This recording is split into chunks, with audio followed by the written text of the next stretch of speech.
2 years ago, I made a video about a prolific cheater who was red carded and banned from a broad spectrum of events for an entire year. And now we're back at it, talking about this situation because he's back and it's not looking pretty.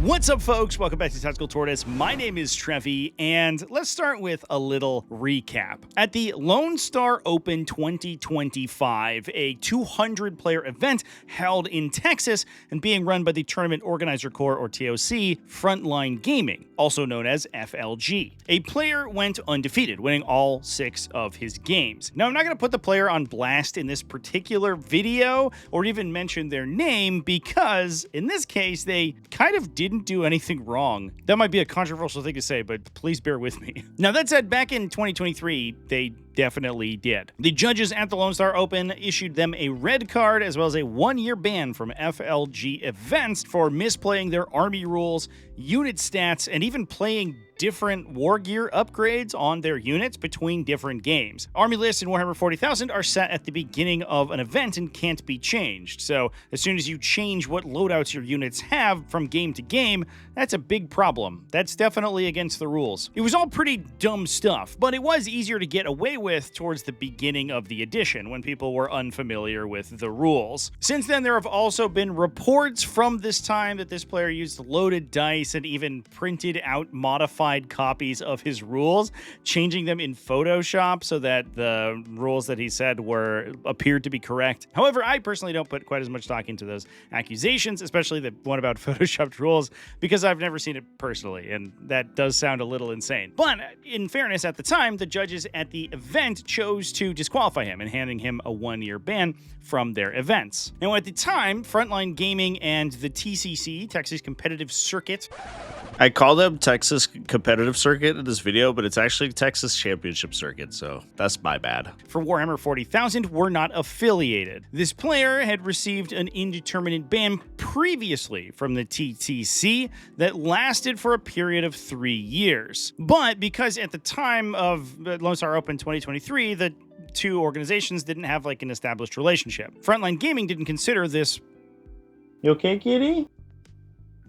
Frontline Gaming didn't consider this previous ban when assessing penalties from their own event. Now, before we dive too deeply into things, I do want to disclose my biases. Recently, I've established a relationship with Frontline Gaming, the TOC in charge of Lone Star Open, or LSO, as well as many of the largest events in the US. Frontline Gaming has sponsored my online invitational tournament, invited me to stream this year's Lone Star Open, and I've been working with them over the last couple of weeks. I've notified them that I am making this video, and they were kind enough to provide to me some statements about the situation. However, these situations about cheating and misconduct in Warhammer 40,000 are important to me personally, so I'm going to do my best to speak up and provide the facts regardless. Now, here we sit 2 years after that original incident, and Lone Star Open 2025 is coming up. And lo and behold, this player is back on the player list. Now, obviously, plenty of time has elapsed for his 1-year ban to expire, which is why I say he didn't actually do anything wrong in this case. He just had the audacity to come back after receiving such vocal community backlash from the original case, especially given the fact that this player had already received previous bans from the TCC, and then returned to the circuit and continued to cheat in other events. But needless to say, the community wasn't a fan. As I mentioned before, this player had previously been banned from the TCC. That ban had been lifted 3 years later, which allowed him to participate in some events. He came back and almost immediately began cheating again, not only at Lone Star Open, but also some other events that were external to the Texas Competitive Circuit. So long story short, the local community was super duper done with dealing with this guy. Now, according to Frontline Gaming, a player registered for the Lone Star Open 2025 event raised a concern about being paired against the player in question, which they felt would ruin their experience. From what Frontline Gaming told me, a manual pairing adjustment was being discussed between the player who brought this concern to FLG and FLG's judge team. This would allow the concerned player to avoid being paired against the player in question and potentially ruining their experience in doing so. I was able to discuss some of these details with one of the head organizers from the Texas Competitive Circuit, who told me that the opt-out was being more broadly floated around the TCC community, who who polled several community leaders about broadly requesting to opt out of being paired against this player amongst themselves. This discussion led to a very widely shared Reddit post that reported that Frontline Gaming was assembling a list of players who did not wish to be paired against this particular opponent. According to statements that Frontline Gaming had made both publicly and to myself, that was never an official policy, and no such list was actually being assembled. I don't even know how an event would realistically go about enforcing this, besides spending tons of man hours every single round manually checking every single pairing that this player had gotten against a set restricted list, which I imagine would not be worthwhile for both the TOC and their event staff. Not to mention the fact that it does harm the competitive integrity of the event. Shifting pairings in that way can change how players would otherwise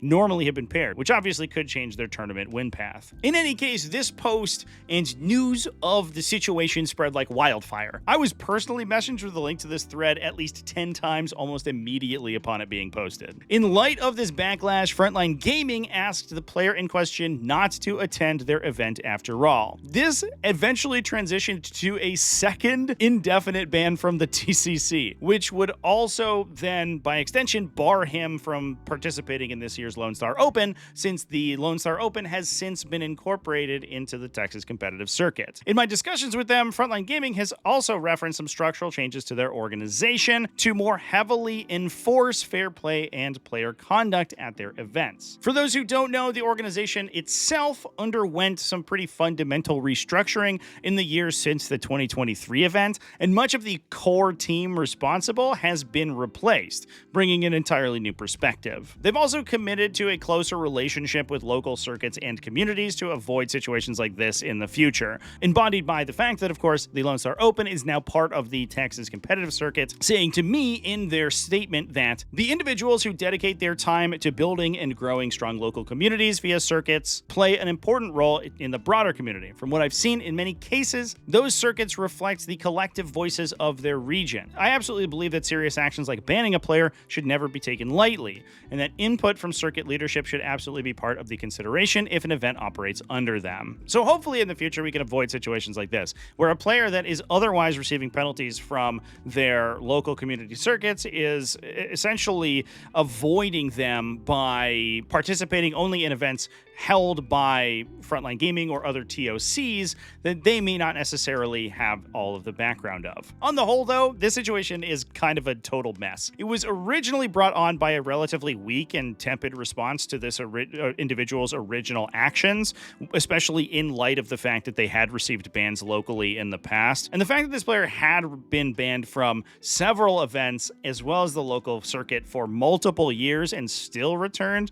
to poison their games with foul play is pretty nuts. It's clear that the local community was just absolutely done dealing with this man and turned to public outcry to make their voices heard on the matter. In my personal experience, there's basically a coin flips chance that a player can be redeemed after having these kind of skullduggerous behaviors uncovered. Some of them either crash out and leave the community entirely, just basically piecing out, or they return to continue to cheat in the worst possible universe. Some of them are, of course, willing to rehabilitate their image, and there have been some great examples of that over the years. But the cost of that rehabilitation and the penalties if such bad actors return to their chicanery is borne entirely by the community at large. As rare as they are, these players drive away new blood with negative play experiences. They give an undeserved bad reputation to the competitive scene. They ruin competitive integrity by messing with event results,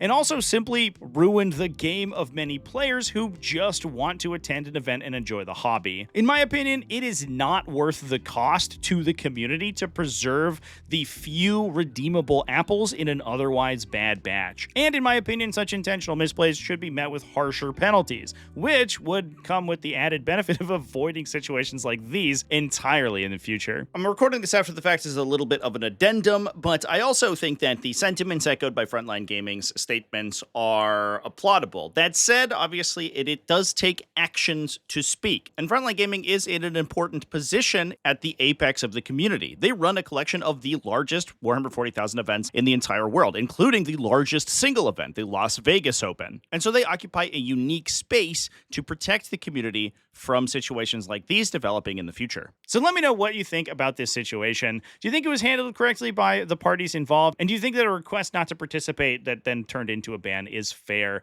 to the player in this case? In any case, thanks for watching all the way to the end of the video. Remember to keep it classy, folks, and have happy wargaming.